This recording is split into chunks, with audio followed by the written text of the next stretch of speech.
In this video, I will show you how to remove and reinstall the engine cover on a Kia Sportage. The plastic engine cover sitting on top of the engine is a simple but important part of your engine compartment.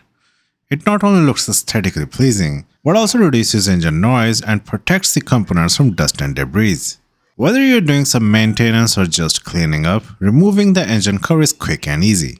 The cover is secured with rubber grommets, which are simply pushed into place over mounting points.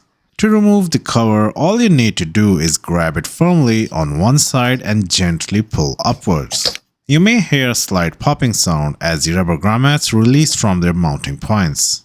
Then pull up the other side. Be careful not to yank it too hard to avoid damaging the grommets or other components.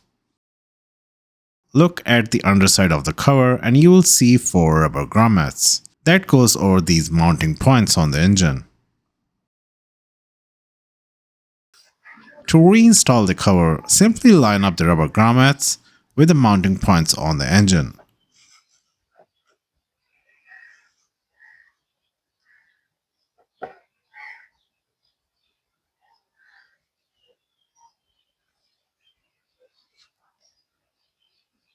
Press down gently but firmly until you hear or feel cover snap back into place. Finally, give the engine cover a gentle tug to make sure it's securely in place. If it feels loose, reposition it and press down again. If you found this video helpful, give it a like and subscribe to Wheels Joint for more car tips and tutorials. Thanks for watching.